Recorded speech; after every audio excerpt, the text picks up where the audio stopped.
diverse and interlinked risks.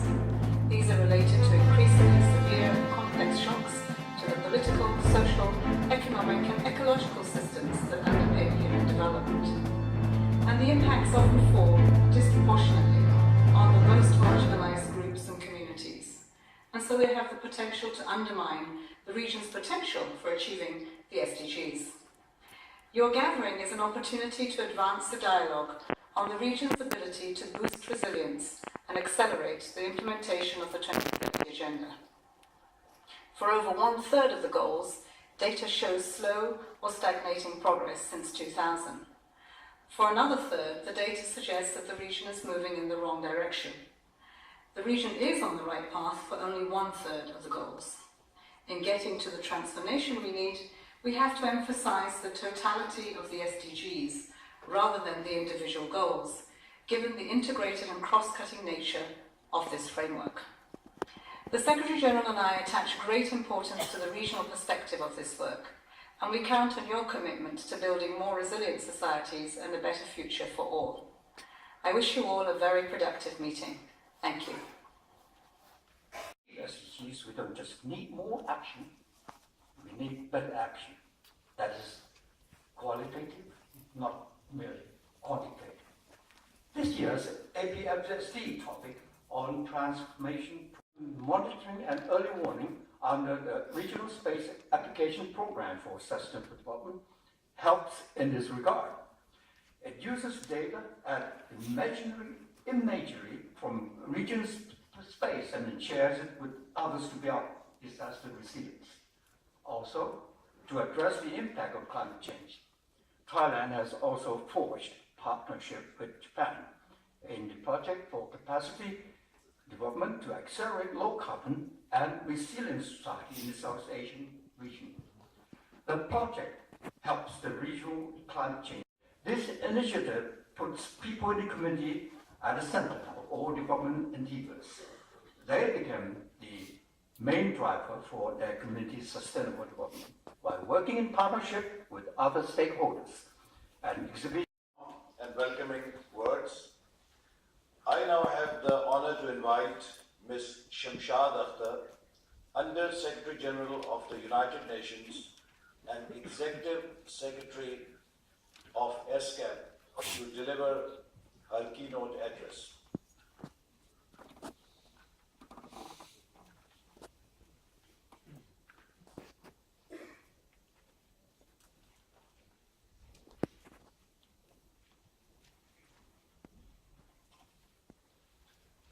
Your Excellency, is this working? Okay. Your Excellency, Minister of Foreign Affairs of Thailand, our gracious host, thank you for recognizing the work of ESCAP on sustainable development, and thank you for outlining rich initiatives of your country to promote sustainable development. You also have played an excellent leadership role to harness ASEAN in a common way to adopt and mainstream sustainable development.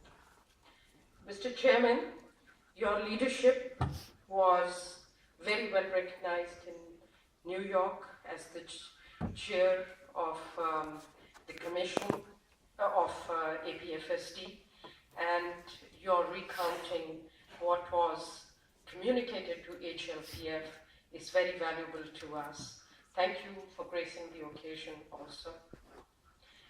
Excellencies, other ministers, deputy ministers, distinguished delegates from the various embassies and other participants. Welcome to the 5th Asia-Pacific Forum on Sustainable Development, for short called the APFSD. In its 5th year, this is a mature platform, fully institutionalized and an airport. What's this? How do you call that? A runway. Yes. And they did not know that that was being planned until they were searching, because when they do the national index, the national questionnaire, you look into policies, programs, etc. And then they realized that it was actually being planned. So they immediately mobilized the community and had a dialogue. And finally, the government decided to move the runway elsewhere. So I think this, because there's a strong sense of ownership that this is their situation, these are the data they're generating, and it mobilized the community to claim those rights or realize those rights and address the gaps between the recognition of their rights and the realization on the ground. And this Aloha from the Asia Pacific Forum for Sustainable Development. This year in Bangkok is the 5th annual meeting. It's quite significant because this is where people come together prior to the UN high-level political forum that takes place in July. So every spring, every region of the UN hosts regional meetings such as this one. The theme of this one is Transformation for a Resilient and Sustainable Society. The opening day featured high-level representatives from the United Nations at the global and regional level, sharing some of the most important issues facing the region. The other important sessions, though, were also quite significant. There was a high-level panel that featured some success stories by governments, as well as by UN agencies, and also civil society, sharing best practices of what people are doing that then making a difference for peace and our planet. Another important panel that was featured as well was looking at the important issues facing the region, connecting human rights, connecting all of the 17 UN Sustainable Development Goals. But what's probably the most innovative feature of the first day is actually the roundtables. The roundtables focused on the SDGs that were the priorities that have been identified for this year in 2018. I was fortunate enough to attend number 15, focusing on life on land. In this session, it began with a representative from a government ministry, also from a national office of a UN agency, and also an NGO. The three shared what they saw were the most important issues regarding life on land. Then, we actually broke into 5 groups. The interesting thing about that was we analyzed the documents that have been prepared for this meeting. But the best part was in those meetings, you actually had members of governments. We had the local Swedish embassy. We also had the Ministry of Forestry from Korea. We also had indigenous peoples from Indonesia. And together we all looked at the documents. And what we were looking at was the best practices and looking at what should be featured in the plenary that will be shared tomorrow. So I think this was one of the most innovative aspects because never would you sit at the same table with people from all those different aspects from all different countries and work together to find common solutions on languages, but also to share ideas. And we came up with many different projects and also ways to work together. One part that was highlighted was the work of the Special Rapporteur on Human Rights and the Environment, John Knox, pointing out that for life on land, we have to focus on land tenure, so indigenous people's lands in indigenous hands. We also have to focus on the issue beyond land tenure is contracting campaigns that will actually counter land grabbing, as that will destroy entirely SDG 15. And finally, protecting human rights defenders that are defending their sacred lands. So all that came out in a short afternoon period. This is just the first day of 3 days, and we'll share with you on a daily basis so that you can know what it's like to be here in Bangkok at the Asia Pacific Forum on Sustainable Development, 5th Annual Conference. We, of course, will use this then to be able to prepare and to organize for upcoming sessions. One of the most important ones that I see is the Danish National Human Rights Institution. They're actually going to the next level where they've connected the 17 Sustainable Goals with the international human rights mechanisms, including the UN Declaration on the Rights of Indigenous Peoples. But what they're going to launch this week is looking at Universal Periodic Review recommendations and connecting those to the 17 goals, the 169 targets and indicators. So it should be an interesting week. People are now meeting at the civil society space under major groups down in the theater at the end of the day, and we're headed there now. Thank you so much. Carling to deliver her remarks.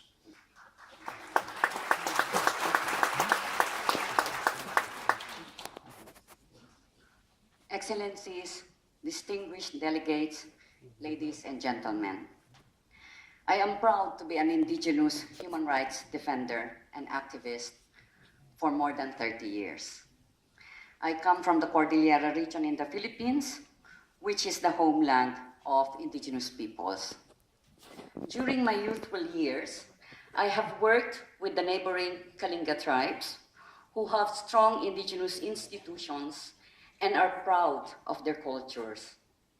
In the early 70s to 80s, they have prevented the construction of 4 large dams along the Chico River that would have submerged their rice fields, villages, and forests. Their sustained opposition to the dam projects resulted in massive arrests and detention and the killing of tribal leaders. Yet they remain steadfast, and they continue to manage their resources in a sustainable way. This earlier struggle of the Cordillera peoples have inspired me to commit myself to advancing people's rights, human rights, and environment protection. I have thereby been at the forefront of campaign against development aggression from large mining, agribusiness, hydropower, megatourism as part of the indigenous movement. Are we thereby anti-development? No. We, as indigenous peoples, are in fact pursuing sustainable development that cares for nature and peoples. Collectively, we manage our lands and resources for the present and future generation. We are opposing development that causes destruction, conflicts, displacements, hunger, environmental problems, and worsening inequality and human rights violations. Ladies and gentlemen, as the world is now embarking on global agenda to achieve sustainable development, we need to recognize that peoples are the real actors. Indigenous peoples' territories are the home of 60% of the world's biodiversity, which is their greatest contribution to sustainable development, yet their rights and territories are not secured. Small farmers are producing 70% of the world's food, yet most of them are hungry and landless. Mr. Rajiv Kumar, Vice Chairman of Niti Aayog, India, and His Excellency Dr. Livan Devitasvili, Minister of Environment Protection and Agriculture, Georgia. Following the tradition of the Asia-Pacific Forum for Sustainable Development, all ministerial level participants in attendance are proposed to be elected as vice chairs. My delegation is confident that the distinguished delegates who have been nominated would discharge their duties efficiently and effectively for the successful deliberations of the forum. Thank you, Mr. Chair. สบายดีบรรยากาศพี่น้องเราทางอยู่ทางไหนเป็นนอกประเทศที่เคารพในมาถือมื้อนี้วันที่28 มีนาคม 2018พวกเราคณะกรรมการพัฒนาภาษาธิปไตยลาวได้เดินทางร่วมกับประชุมของสหประชาชาติทางด้านการพัฒนาแบบยืนยงเขตท้องถิ่นพิเศษอาเซียนแปซิฟิกซึ่งควรจะจัดขึ้นที่นครหลวงบางกอกประเทศไทยซึ่งพวกเราได้มีโอกาสไปร่วมของประชุมนี้และก็ได้รับฟังการปรึกษาสนทนาบรรยายปัญหาการพัฒนาแบบ Let me remind all delegations to submit their statements to the conference room officers. A form to request to speak should be completed to ensure that you are recognized by the chair. Kindly submit your requests early to ensure availability of our interpretation services. We also invite all participants to visit the Pavilion of Partnerships, which provides an opportunity for informal networking and exchange of experiences. On the first floor, you can explore the SDG Help Desk and Energy Portal, dive into a virtual reality experience, and take pictures in our interactive selfie booth, where our staff will be happy to assist you. Furthermore, we encourage you to join the conversation on social media using the hashtag APFSD. We shall resume at 10:35 to consider agenda item 2, considering we're running slightly behind schedule. Kindly return to the conference room on time to avoid delays. Thank you for your kind attention. Thank you. Now it is ready. สบายดีบรรดาท่านในพี่น้องเราท่านที่ทำงานในโรงประเทศของเราวันนี้พวกเราคณะกรรมการพัฒนาเพื่อภาษาไทยของเราได้เดินทางร่วมกองประชุมของสหประชาชาติทางด้านการพัฒนาแบบมีลงประจำเขตอาเซียนแปซิฟิกที่จัดขึ้นที่นครหลวงบางกอกประเทศไทยตั้งแต่วันที่28ถึง30 มีนาคม 2018นี้กับเป็นมื้ออาทิตย์ที่พวกเราได้เข้าร่วมประชุมเป็นกองประชุมที่ใหญ่ผู้เข้าร่วมรัฐบาลหลายประเทศในเขตลงในประจำสหประชาชาติและการบรรดาการตั้งขึ้นกับรัฐบาลในเขตลงอาเซียนแปซิฟิกหลายภาคส่วนมาร่วมกองประชุมตอนนี้ก็แม่นกำลังมีการพักผ่อนมีโอกาสมาเป็นการโชว์เอกสารบางแสดงต่างๆการวางแผนการแบบนิยมของหลายประเทศนั้นก็มีของเราสำหรับโซโคโคลาเพื่อนก็ได้เอกสารแบบนี้มาให้น้องข้าพเจ้าจะได้เป็นส่วนร่วมกันโซโคโคลามีอย่างเป็นมันให้ทางสหประชาชาติในการพัฒนาเป็นในว่าสำหรับเราเป็นการบุกขึ้นตำรากับรัฐบาลสรุปการผลิตตัวภาษาเพื่อไปก็จะได้มีการค้นคว้าในการจัดเตรียมเอกสารสำหรับสายของเราซึ่งก็ได้ขึ้นกับทางการส่งเราเป็นประกาศในแต่เป็นการที่จะยื่นเอกสารปัญหาการพัฒนาแบบมีนโยบายในส่วนของเราปัจจุบันนี้มันมีปัญหาอย่างเด็กประชาชนก็ได้ถูกดูแลทางด้านสิ่งการสิ่งปัญหาความทุกข์ยากปัญหาการศึกษาสาธารณสุขและการทำลายธรรมชาติปัจจุบันนี้กำลังมีการพัฒนากำลังจะเริ่มเข้าไปด้านหลังก็ผ่านจะสุดกำลังจะเข้าเตรียมนำเอาเอกสาร of helping first those in need and leaves no one behind. It requires the development of a vulnerability tool to identify the most vulnerable people to be assisted first. Through investing in climate-proofed infrastructure, this is the premise of the reconstruction of the economic corridor for the country, from the West Coast Road from capital to the airport. The program does not just involve roads construction. To the children, because the hygienic leads to the to sort of all sorts of diseases and diarrhea, and that if we can prevent that, then there is this additional impact. Finally, just the last two things I think one is that we've launched from Niti Aayog a national nutrition strategy, and we are focusing there specifically on also risks that affect countries in our regions. This reality was driven home to me personally a few months ago, as I found myself neck deep in water in a hotel in Samoa that had been flooded during the Gita cyclone. I was lucky to find my way out with only a few possessions lost. Too many people in our region are not so lucky. Countries in Asia and the Pacific are already amongst the most vulnerable to natural hazard in the world. A recent ADB report took stock of the best available science on the impacts of the climate change on human system in our regions. It reinforced what we should already know, that unabated climate change will likely result in a 6-degree temperature change, bringing devastating consequences.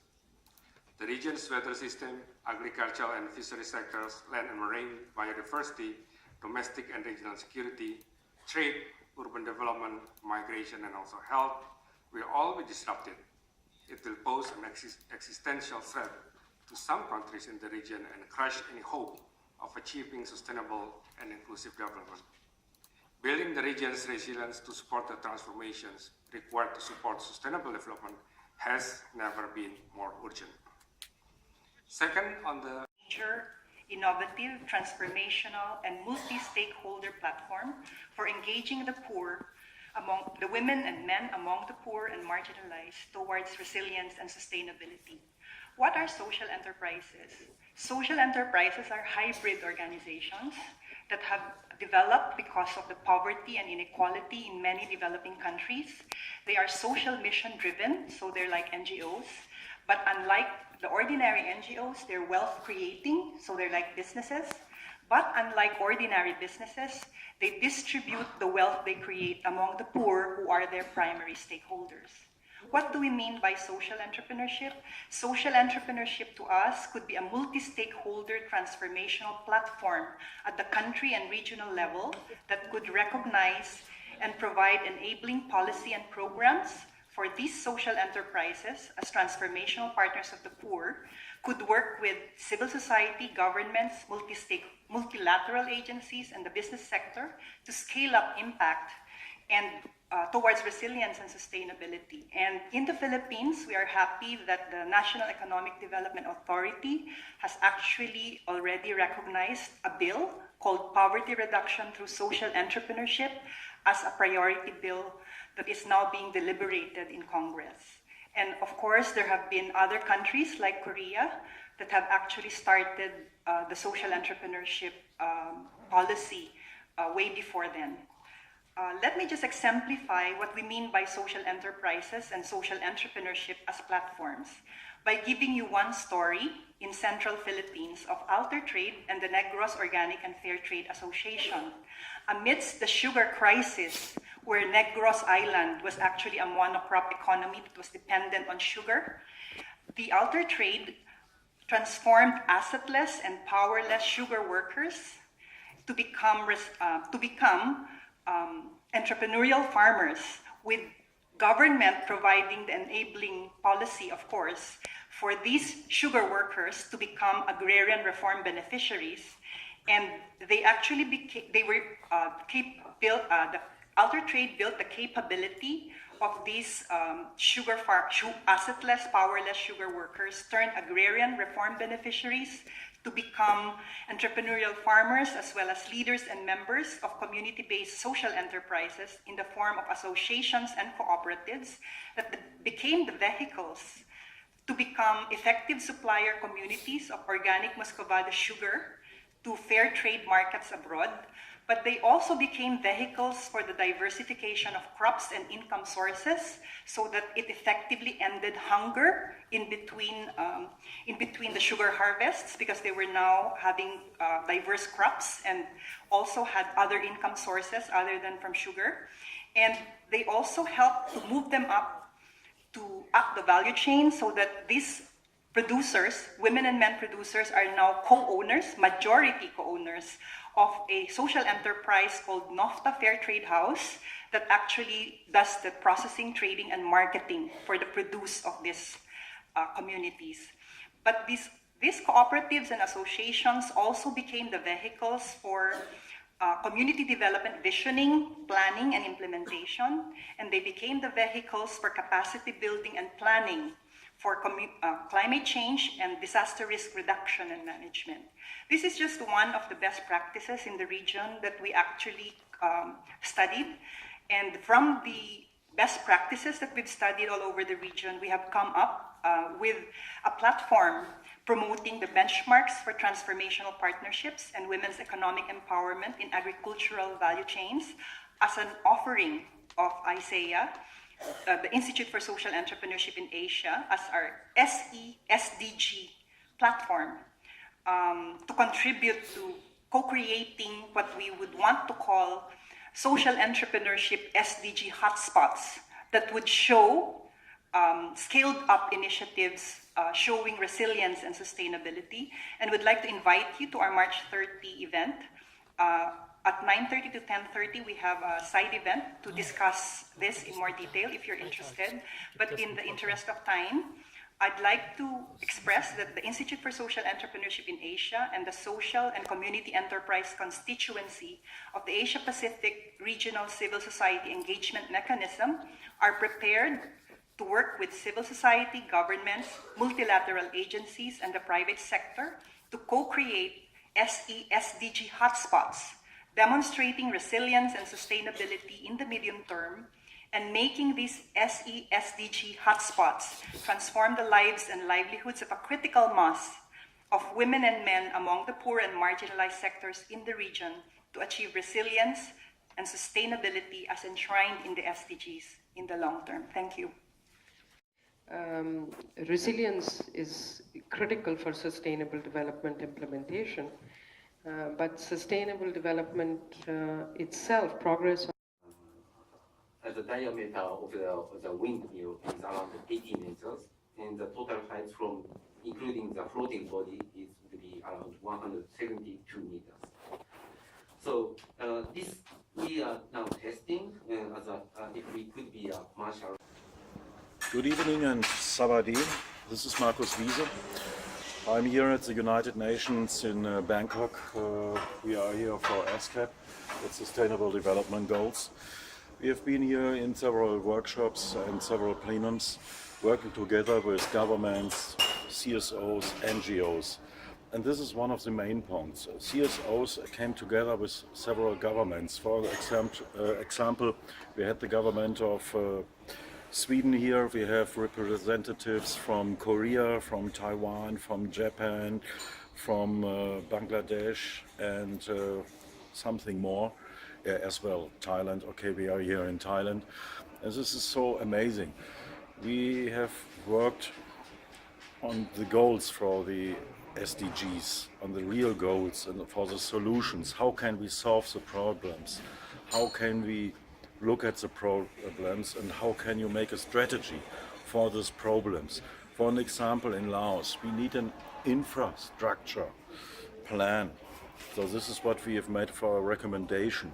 And when you have an infrastructure plan for sustainable energy or sustainable developments as well, like life insurance or livelihood or water solutions and so on, you need an infrastructure plan. And when you have an infrastructure plan, you need transparency. And transparency, that means you mean democratic processes. The people has to look what's going on, people has to control, and a direct dialogue between CSOs and governments, the SDGs can be reached. It's the only way. And everybody agrees and everybody says, yes, this must be the right way. And you see, it is not only to make criticize, oh, it is so bad, it is not good here.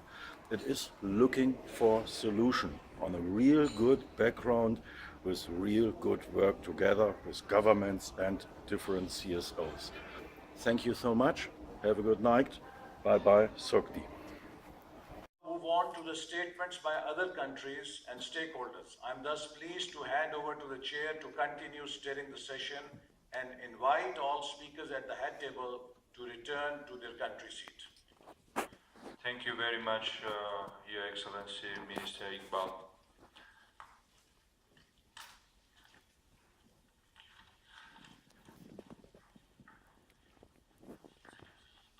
So, Excellencies, distinguished delegates, ladies and gentlemen, I am pleased to invite the distinguished delegates to intervene on agenda item number 2, regional perspectives on the follow-up and review of the 2030 Agenda of Sustainable Development. I will first open the floor to statements from members and associate members and then permanent observers.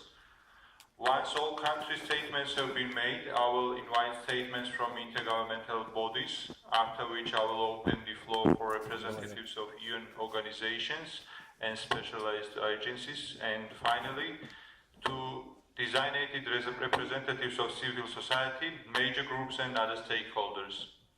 I kindly remind delegates to reduce their statements to no longer than 3 minutes length to allow the delegates the opportunity to speak. To begin, I would like to open the floor for statements and views from government right now. I recognize distinguished delegate from Philippines.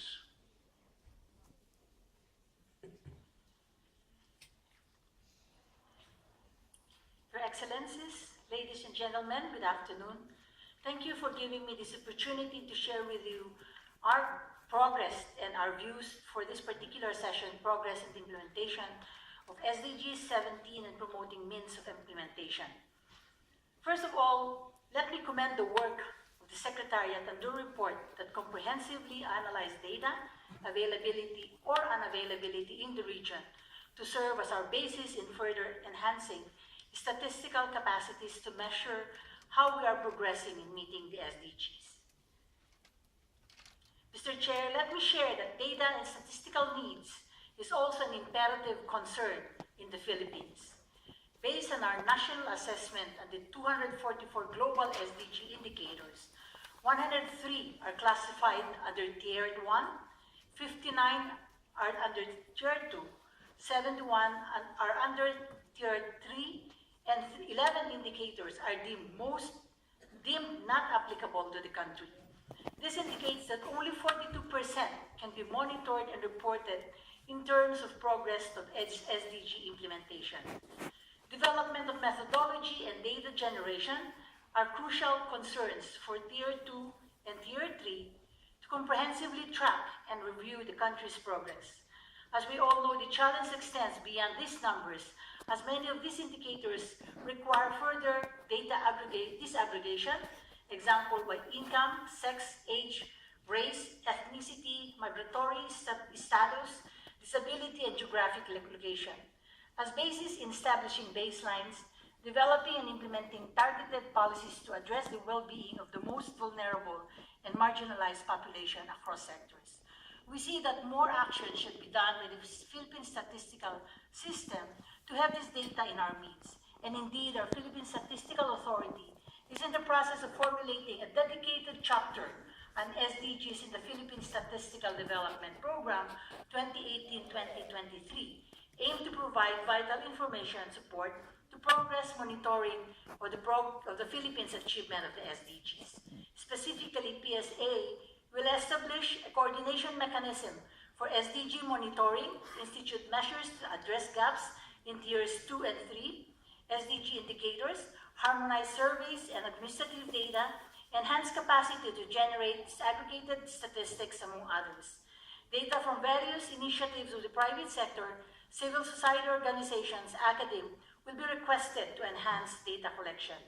For the succeeding years, we envision to enhance integration of modern geospatial information and management systems, statistical metadata, and enhance SDG data dissemination and communication strategies through enhancement of data visualization strategies and improvement of SDG metadata in interactive databases. Despite these efforts, there will remain large gaps in data collection and processing against global indicators. In this regard, the need to mobilize financial and technical support are wanting for the development of innovative data collection schemes, especially for those that would represent the more difficult social and environmental dimensions of the SDG. This is not to mention the need to disaggregate and to be more detailed.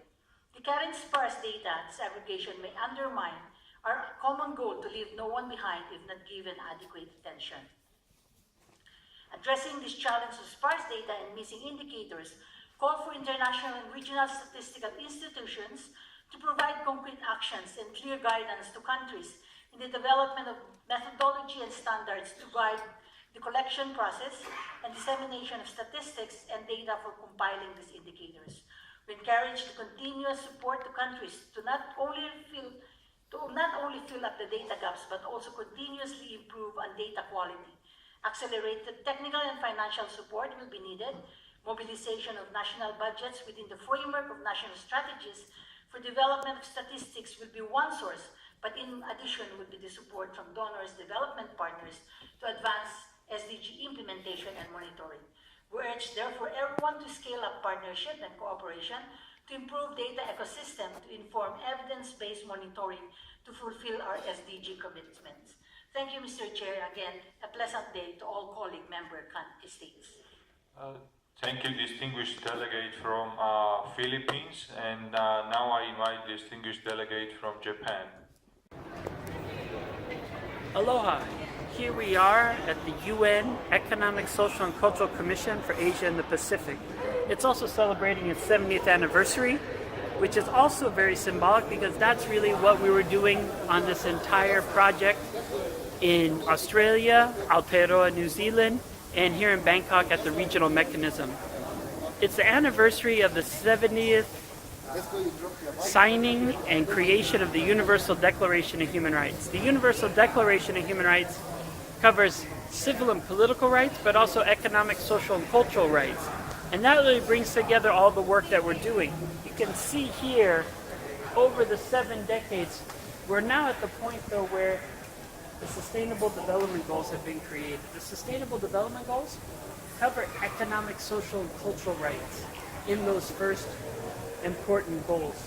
Ending poverty, ending hunger, focusing on good health and well-being, looking at the important issue of quality education, also looking at gender equality, also looking at clean water and sanitation. All those are looking at economic, social, cultural rights that matter very much to the people of the Asia-Pacific region. Then you start getting into the latest aspects that show that we can't work in silos anymore. So in 7 decades, we finally learned what indigenous peoples have always known, that we have to come together and understand how everything is interconnected. But more importantly, what's really a big part of the UN SDGs is inclusivity, that we focus on the furthest behind first and leaving no one behind. And that's quite crucial, and that gets into clean energy, decent work and economic growth, also looking at the important issues of infrastructure innovation, also looking at the issue of reducing inequalities, and then looking at the important issue of sustainable cities, and more importantly, our own personal sustainable consumption practices and how we live and organize. The other important issues are 13, 14, 15, climate change, life below water, and life on land. And then, of course, 16, the most important one that links everything, peace, justice, institutions. You can't have development without peace. You can't have human rights without justice. All these are interconnected, and they're all brought together in the 17 goals. So here we are on one of our final days, wrapping up our series of seminars on the 70th anniversary of the Universal Declaration of Human Rights. And here we can see ESCAP also commemorating its 7 decades of work to try to focus on sustainability, to focus on solidarity, and to focus on self-determination for all peoples in the region. Professor Kim, the floor is yours, please. Thank you very much. It's an honor and pleasure to be here moderating today's session. Thank you so much, Mr. Chair. Excellencies, ladies and gentlemen, good morning. Session 4 on assessment of interlinkages of SDGs has 3 segments. It will commence with reporting from the roundtables on Sustainable Development Goal number 6, 7, 11, 12, and 15 that were held yesterday.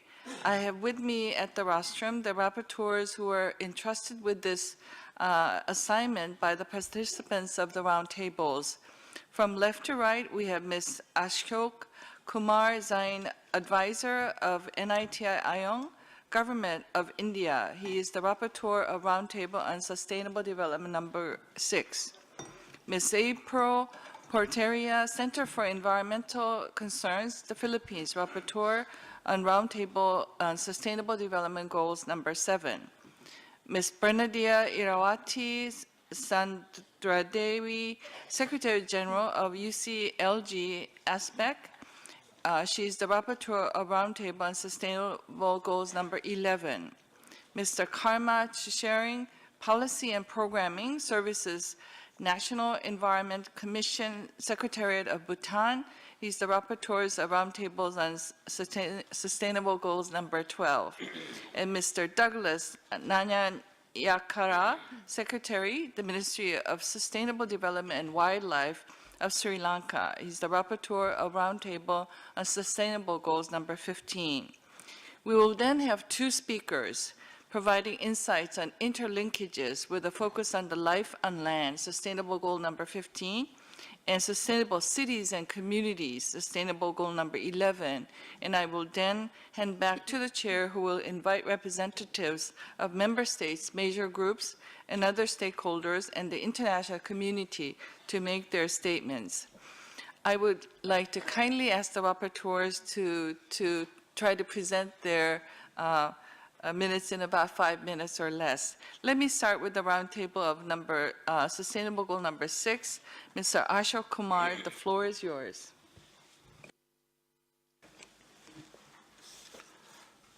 Mr. Chairperson, Your Excellencies, distinguished delegates, it's my pleasure to report back from the roundtable and Sustainable Development Goal number 6 on clean water and sanitation that was held yesterday. The roundtable was co-organized by ESCAP, UNESCO, ILO, UN Environment, and FAO with inputs from the UN Water. These are the policy recommendations that government representatives and other stakeholders identified in order to make further progress on SDG 6 in Asia and Pacific. Asia and Pacific has made some progress towards achieving Sustainable Development Goal 6 on water. However, the region needs to accelerate its efforts across all the sectors to ensure the availability and sustainable management of water and sanitation for all by 2030. Acceleration can be supported by encouraging policy coherence and intersectoral coordination within and between the countries by enhancing synergies and minimizing trade-offs between sectors and goals. Water resource management within and across the countries needs further attention and requires implementation of existing policies and laws in the water sector, supported by monitoring and accountability schemes. More efforts should be made to ensure just and equitable access to water and sanitation for all, with a particular focus on women and children and the poor. Given that region faces serious scarcity issues with the lowest per capita water availability in the world, the region needs to improve and stimulate management of recycled water and other sources of water such as rainwater as a valuable resource. Governments need to design better incentives and systems to assure compliance for water management and sanitation, and stronger policies to fully eliminate water pollution. Good practices like raising awareness and promoting clean water and sanitation in relation to human rights and human health, and in the world of work, should be actively promoted.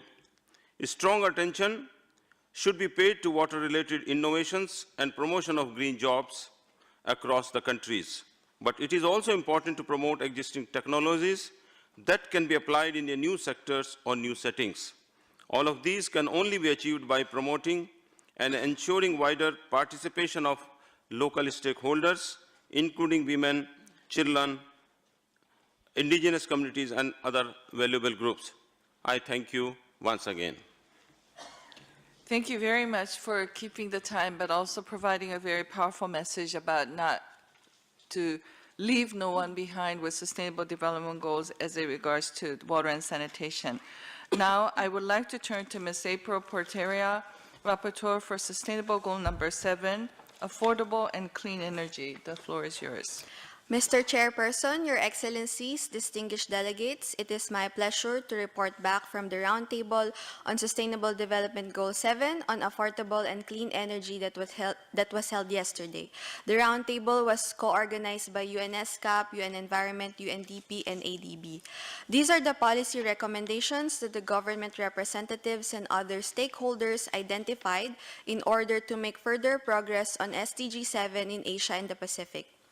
Achievement of universal access to energy will require additional efforts and the collaboration of all stakeholders, including governments, private sector, and the civil society. Platforms for raising awareness need to be created, and the roles of the stakeholders must be efficiently coordinated to achieve coherent actions and provide multi-stakeholder dialogue to enable improvements in the SDG 7 implementation and engage international development partners where needed. Issues of quality and reliability of energy access and availability of reliable data for monitoring need to be promptly tackled by the policymakers. National targets for clean cooking fuels and technologies should be established, and clean cooking and development on renewable energy sources must be better integrated into energy policy frameworks, taking in consideration specific cultural differences among member states.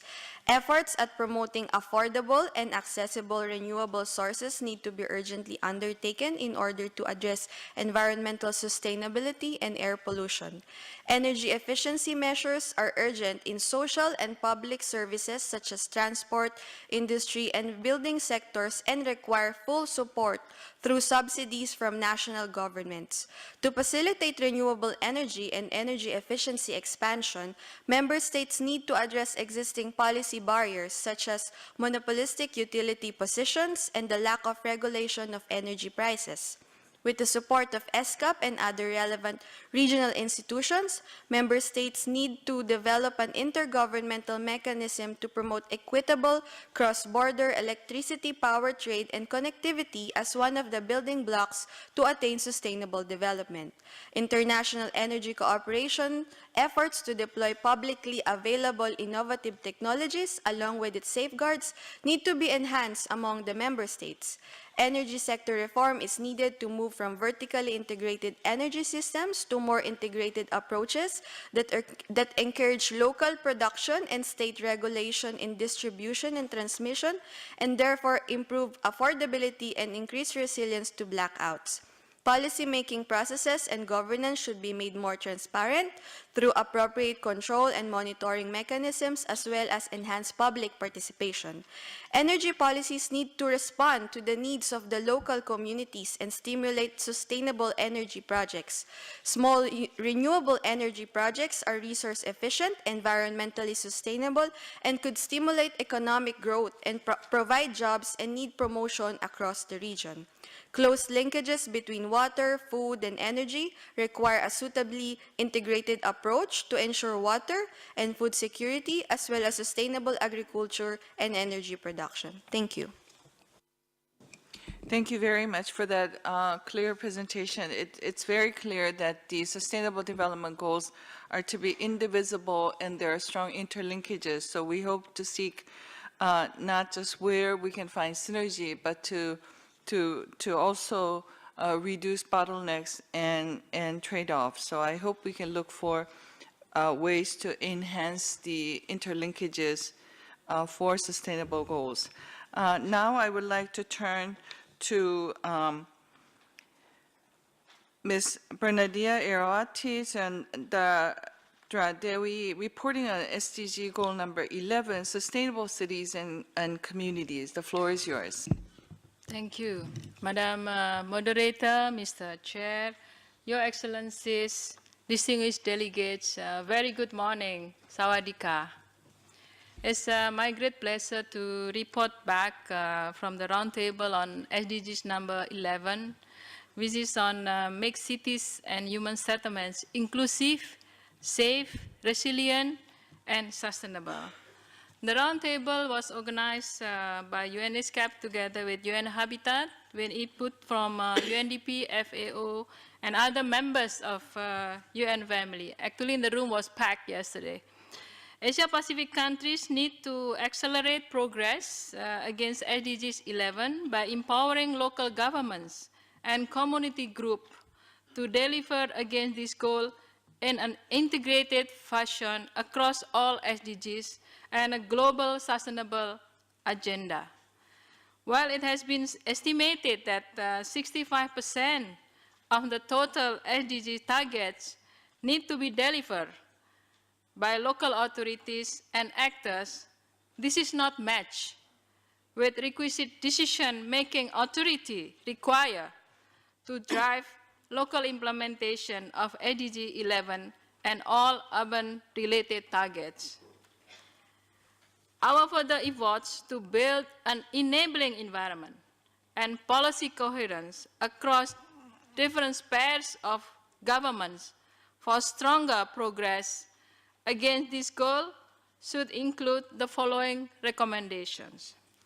1, national government partnerships with the local and regional governments and their communities in implementing and operationalizing SDG 11 should be enhanced, and greater decentralization of function to local authorities to support their effort to deliver SDG 11 on the ground should specifically focus on deepening fiscal devolution processes to address the issue of unfunded mandates, which is hindering progress against this goal.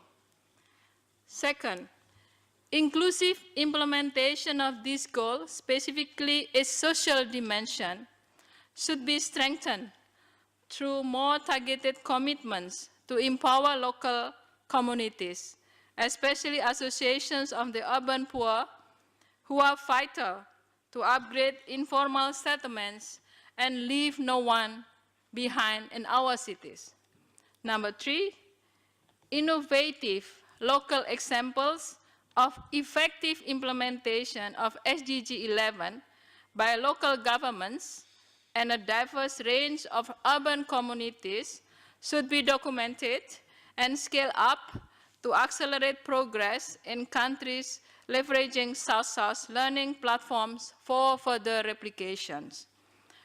Finally, many of the indicators under SDG 11 require data collection, including on spatial and disaggregated indicators from subnational actors to effectively measure and report on progress.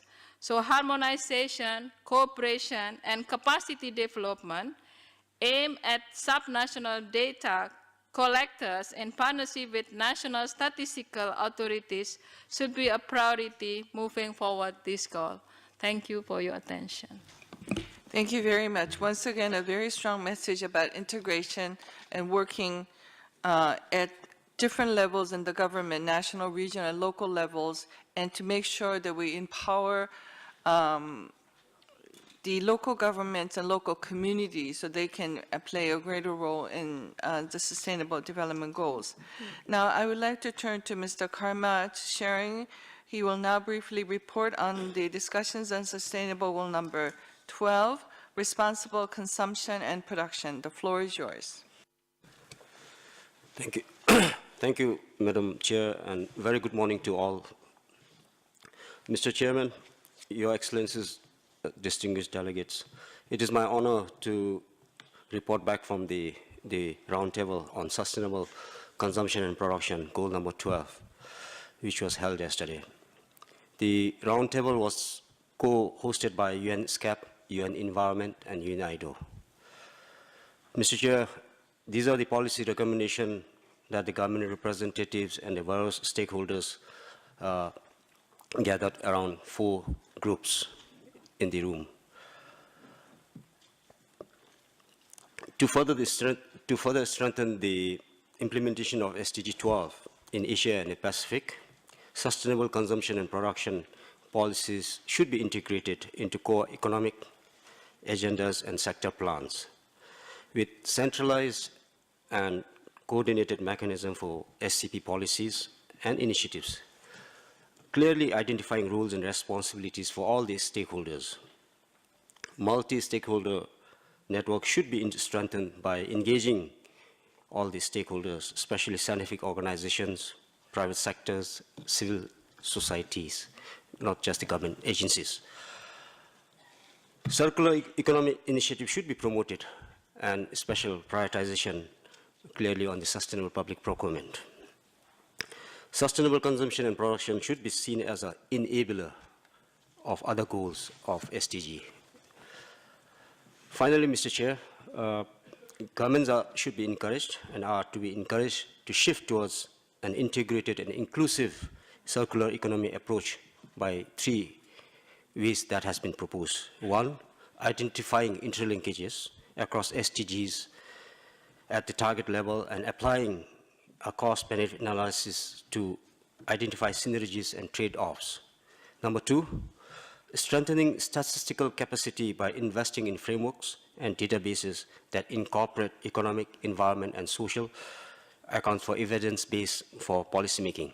Finally, number 3, establishing interministerial dialogues and consultative multi-stakeholder processes and partnership to inform inclusive and impactful policies, as well as coordinated joint implementation of a circular economy. Thank you very much. Thank you very much for your presentation. Once again, we hear that responsible consumption and production is the one that links the people in the developed world and the developing countries. So this is very critical, as we see in the Global Sustainable Development Report 2019 writing team. We find that Sustainable Goal number 12 is the one that would be critical in reducing the inequality that we see between countries and within countries. So I appreciate your presentation greatly. Now let me turn to Mr. Douglas Nanyanyakara, reporting on sustainable goal number 15, which is life on land. The floor is yours. Thank you very much. Mr. Chairperson, Your Excellencies, distinguished delegates, it is my pleasure to report back from the roundtable on Sustainable Development Goal 15 on life on land that was held yesterday.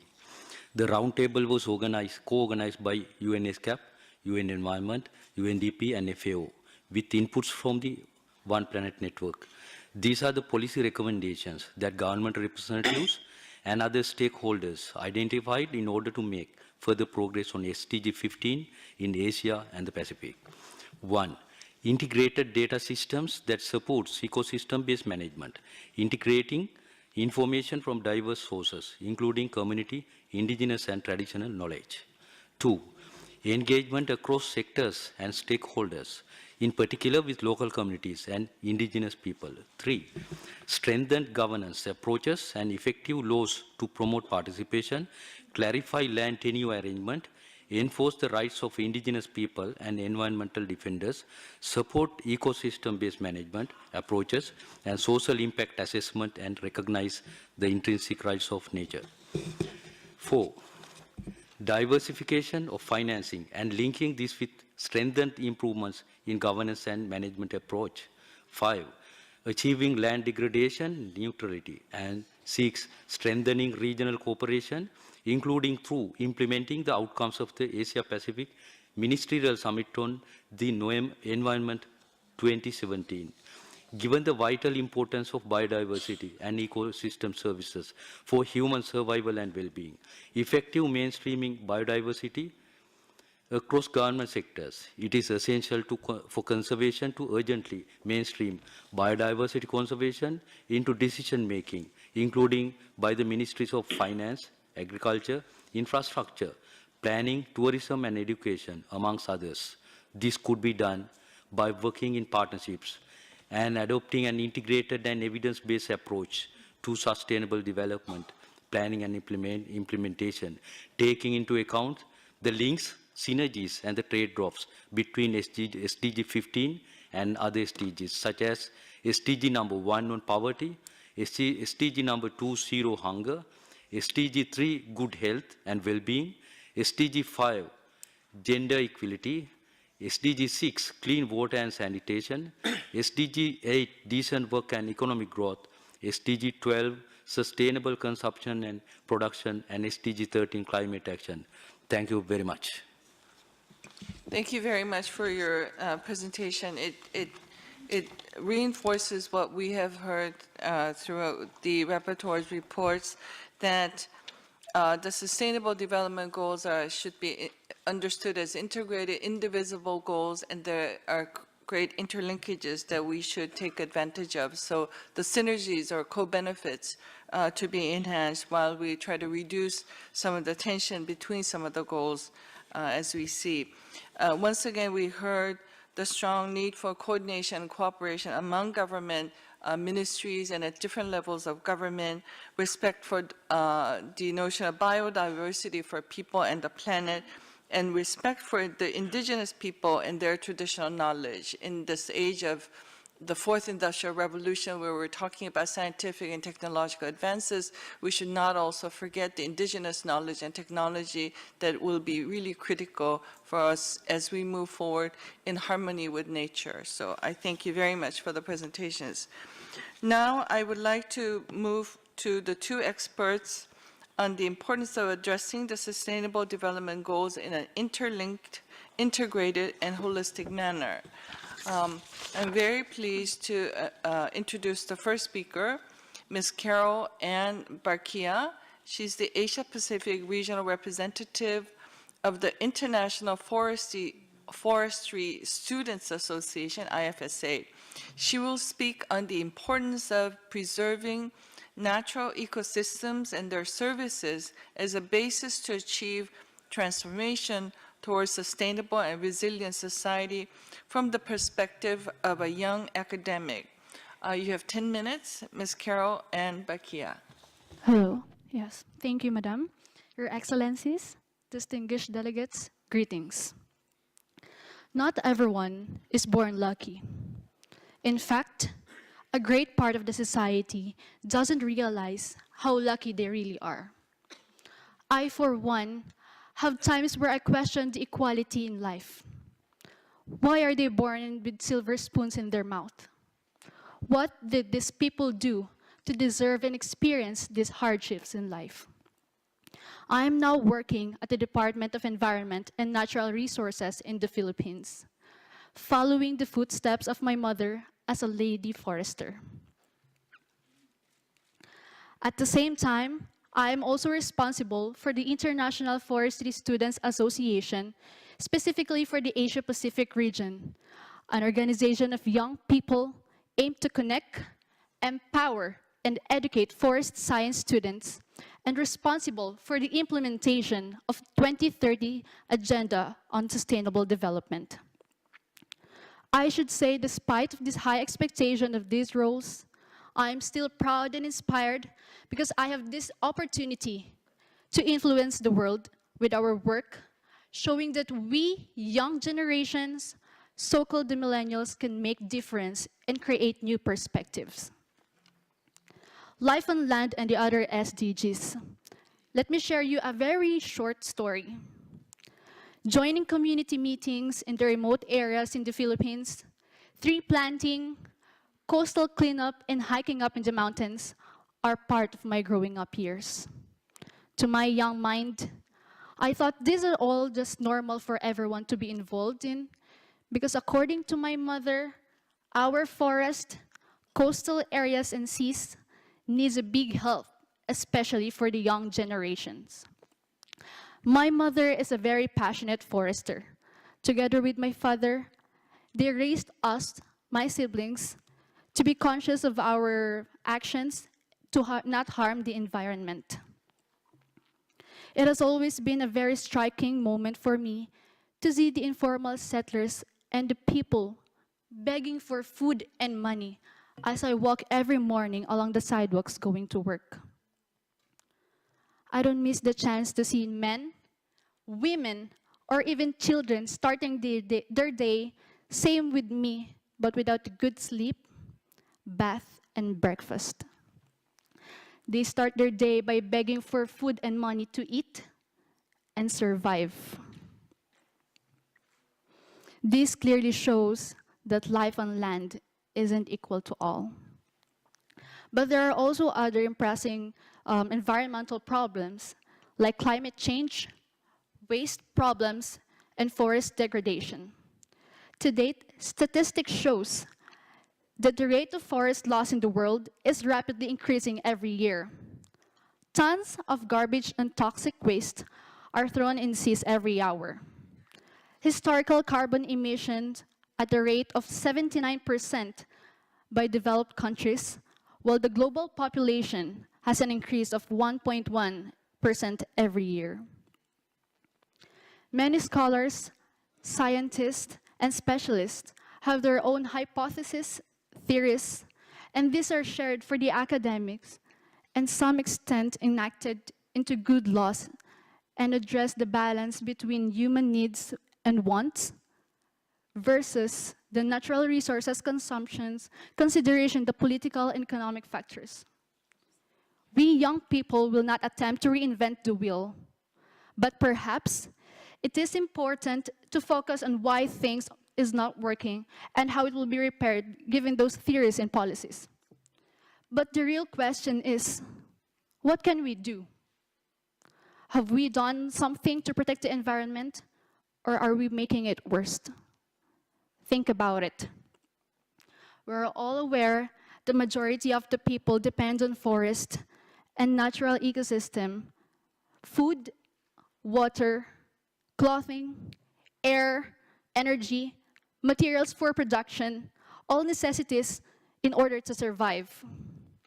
These are all accessible to most of us, but still many of us lack the opportunity to access this due to many hindrances. This is where sustainable development goals and goal of action to achieve comes into play.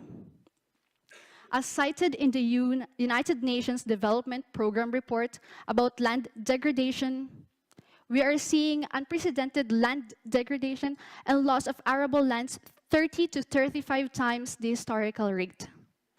Drought and desertification is also in a rise each year, amounting to the loss of 12 million hectares and affects poor communities globally. Out of 8,300 animal breeds known, 8% are extinct, and 22% are risk of extinction. Life on land matters simply because life is given to us to sustainable use all resources available without compromising the needs of the future generation. Life on land is important because consumption should not exceed the value of production, which clearly shows that we should use wisely our natural resources. Forests are also linked to cultures of different countries, as it is the source of spiritual values, religious beliefs, and traditional teachings.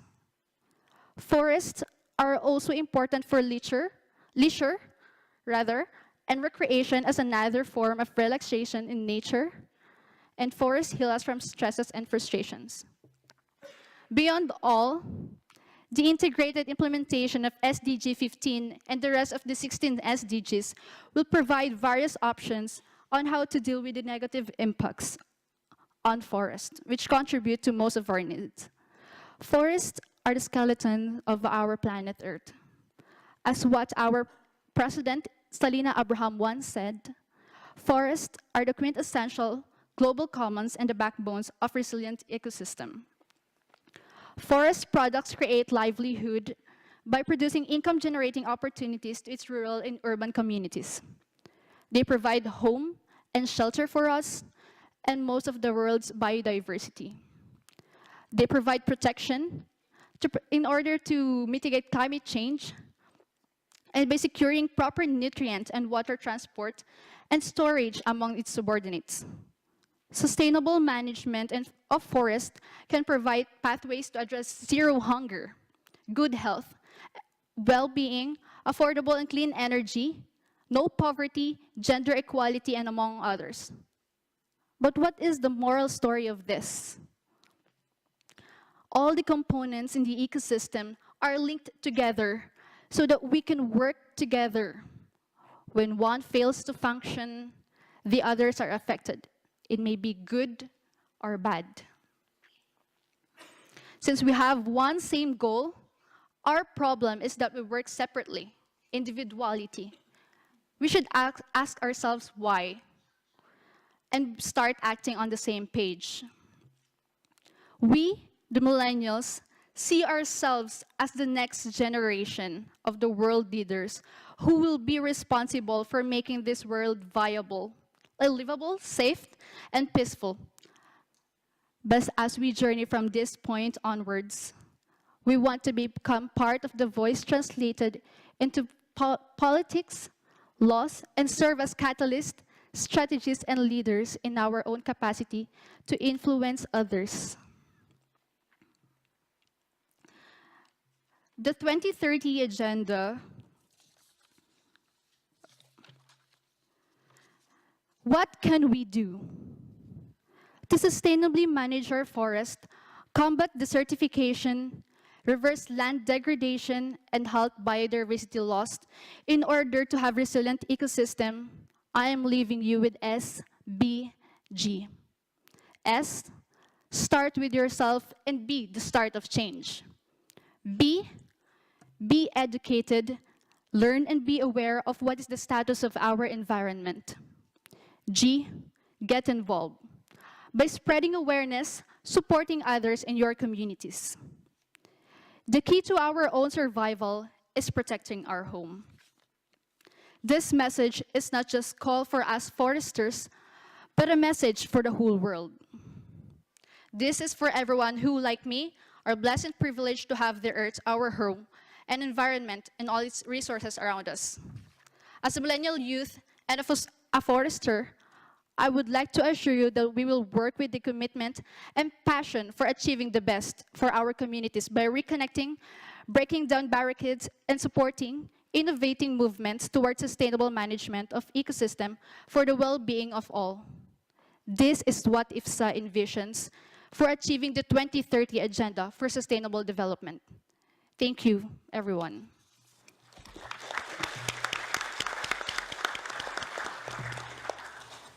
Thank you, Ms. Pakia. Aloha, here we are at the second day of the Asia Pacific Forum on Sustainable Development. What was quite important about today was the beginning of the meeting. The different roundtables that were operating in working groups had representatives share the results of the conversations. So you could actually see when you voiced your opinion the night before, the issue of land tenure was raised on the SDG 15.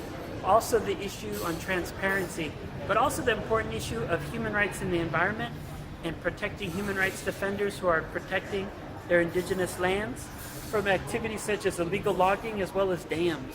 So you could actually see it from the conversation yesterday in the small roundtables to the major plenary upstairs. There was an important aspect of including all the voices of the participants. Another important point that came up today is actually the voluntary national reviews. Today was a shift where the side events as well as the main plenaries focus on the voluntary national review process. I would say it's quite innovative that the countries who are going to be reviewed this summer in July ask one question of a government that has already been reviewed. That makes it very innocuous and innocent, but allows for a frank, candid conversation and for, more importantly, civil society and the audience to see ways that the government's thinking to begin to strategize on how we can engage better. The other important point, though, is the governments asking the question are then asked, what do you see as the main challenges coming up, and what will you do, and how are you focusing before your review of the voluntary national review? So then governments at least also share what they see as their main challenges. One big issue that came up was inclusion of civil society and stakeholders and major groups. We believe this is very important. Some countries is more challenging than others. Bhutan only has 50 NGOs in the entire society, so it's much easier to engage. We think it's very important, though, to look at all the challenges of all the people. Kiribati will be the only Pacific Island country to be reviewed, but their country is mainly islands the size of the United States spread across the Pacific, so it's hard for them to meet with all the civil society. But we also have some governments that are just quite not open to hearing the voices of their opinion, and we have to make sure that we're organizing in that way. Two side events looking at that important challenge was one, the roadmaps that are being created, the Asia roadmap, the Asia Pacific roadmap, the Pacific roadmap, are all looking at promising practices on how voluntary national reviews can go well, but more importantly, how we can move towards implementation of the global goals. The other one that was quite extensive was unleashing the possibilities, focusing on human rights and the Sustainable Development Goals, and that really featured also an important part of this entire equation, national human rights institutions based on the Paris Principles. The Danish National Human Rights Institution launched a new aspect of its already amazing website where you can match up what recommendations of the UPR fit with the global goals and also how far they've come along to implement those global goals. So you can see a lot of changes happening, and it's quite important. The last part was actually extremely creative. It was creative in the sense that they asked a panel of academics, think tanks, also civil society to actually just share what they would do with the hypothetical situation of a new challenge they're facing based on a report recently released. So it's great to see them thinking on their toes and organizing. So tomorrow will be the final day. At that final day, there'll be an adoption of the report. But what is important is it is a great preparatory space for civil society to come and be able to prepare a couple of months before turning in their final report, and also making sure that the information regarding what's so important at the ground level is actually featured in the voluntary national review. So that's us leaving from the 5th Asia Pacific Forum on Sustainable Development, and now is one more release of another report. Malavia Makerpa.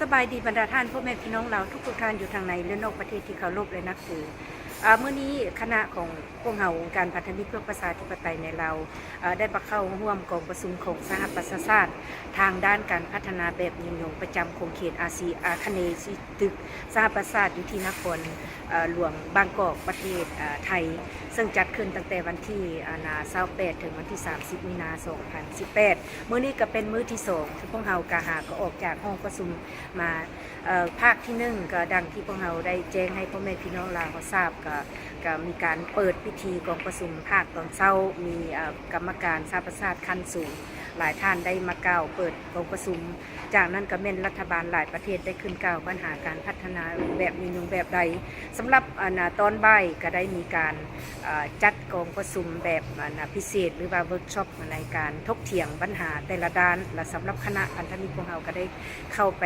เกี่ยวข้องหรือว่าไปถกเถียงปัญหากองประชุมเรื่องทางด้านพลังงานและก็ทางด้านการยึดที่ดินของประชาชนเนาะสองด้านที่พวกเราได้เข้าสนทนาและตอนเช้าของมื้อนี้ก็แม่นว่าได้มีการมาสรุปการกองประชุมภาคพิเศษภาคเวิร์กช็อปมีผลอย่างออกมาแล้วปัจจุบันนี้พวกเราก็ตอนเช้าต่อมาก็มีการกล่าวถึงปัญหาการพัฒนาแบบยืนยงแต่ละประเทศดังนั้นก็มีกรรมการสหประชาชาติด้านการพัฒนาเกี่ยวข้องกับเราเพิ่นก็ได้มากล่าวแผนการเคลื่อนไหวการพัฒนาแบบยืนยงที่ว่าสหประชาชาติเพิ่นจะจัดขึ้นอยู่ที่นครนิวยอร์กในเดือน7ปีนี้สรุปรวมแล้วกองประชุมสหประชาชาติครั้งนี้นี่ก็มีทางการส่งของเราก็มาร่วมคือกันแต่สังเกตเห็นว่าบ่เห็นผู้ใดขึ้นกล่าวปัญหาอย่างเบิดในกองประชุมดังกล่าวสำหรับพวกเราข้าพเจ้าเองและทีมงานก็ได้เข้าร่วมกองประชุมไซต์อีเวนต์หลายภาคส่วนก็มีโอกาสได้ถกเถียงปัญหาการพัฒนาแบบยืนยงปัญหาการละเมิดสิทธิมนุษย์ปัญหาที่มันเกิดขึ้นอยู่ในลาวให้ที่ประชุมทราบ